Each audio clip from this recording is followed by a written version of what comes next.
حضرت یونس علیہ السلام اللہ کے برگزیدہ پیغمبروں میں سے ایک تھے۔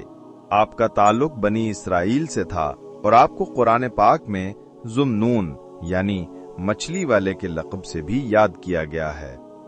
اللہ تعالیٰ نے آپ کو ایک عظیم قوم نینوا یعنی موجودہ عراق کے شہر موصل کے قریب کی طرف نبی بنا کر بھیجا۔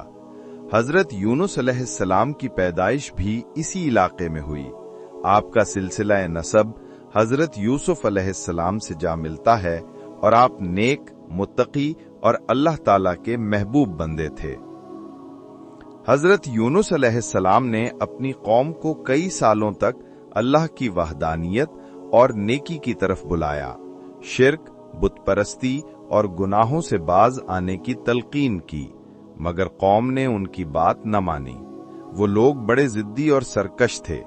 حضرت یونس علیہ السلام نے انہیں اللہ کے عذاب سے خبردار کیا، مگر وہ اس پر ہنستے رہے اور ان کی نصیحتوں کو مذاق سمجھتے رہے۔ جب قوم مسلسل انکار کرتی رہی تو حضرت یونس علیہ السلام اللہ تعالیٰ کی اجازت کے بغیر ناراض ہو کر قوم کو چھوڑ کر چلے گئے۔ انہوں نے یہ گمان کیا کہ اب اللہ تعالیٰ کی طرف سے کوئی پکڑ نہیں آئے گی اور وہ کسی دوسرے مقام پر چلے جائیں گے۔ اس وقت حضرت یونس علیہ السلام کشتی میں سوار ہوئے تاکہ سفر جاری رکھ سکیں۔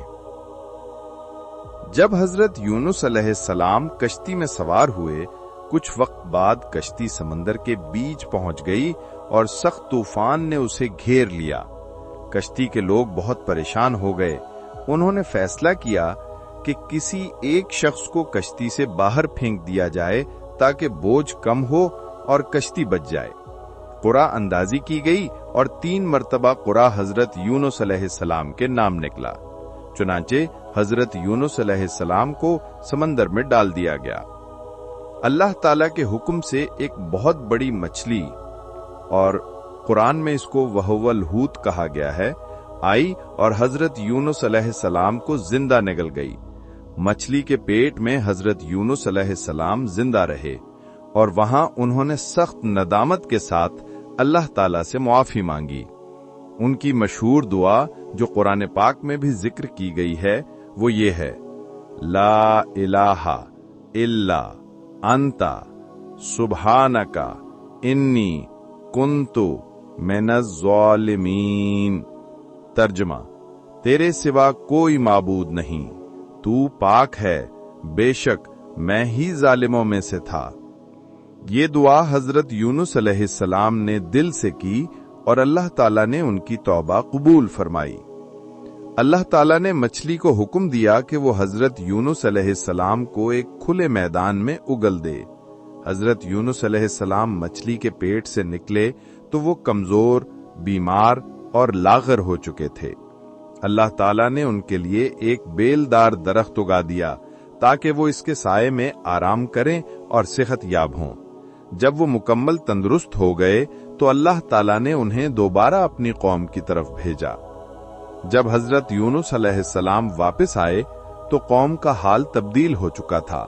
انہوں نے حضرت یونس علیہ السلام کی عدم موجودگی میں پیش آنے والے طوفانی حالات کو اللہ کا عذاب سمجھ کر توبہ کر لی تھی۔ وہ سب ایمان لا چکے تھے۔ حضرت یونس علیہ السلام نے انہیں ہدایت دی اور وہ قوم دنیا کی ان چند قوموں میں سے ایک ہے جس نے اجتماعی طور پر نبی کی بات مان لی اور عذاب سے بچ گئی۔ حضرت یونس علیہ السلام نے اپنی باقی زندگی عبادت، تبلیغ اور اللہ کی رضا کے کاموں میں گزاری۔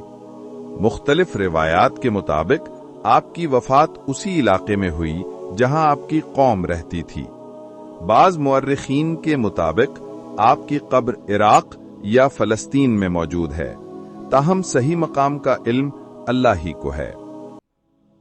حضرت یونس علیہ السلام کی زندگی ہمیں سکھاتی ہے کہ نبی بھی انسان ہوتے ہیں، ان سے بھی اجتہادی غلطی ہو سکتی ہے۔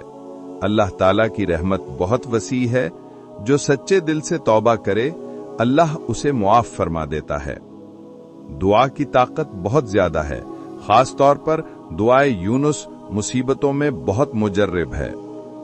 ایمان اور توبہ کسی بھی وقت انسان کو اللہ کے عذاب سے بچا سکتی ہے۔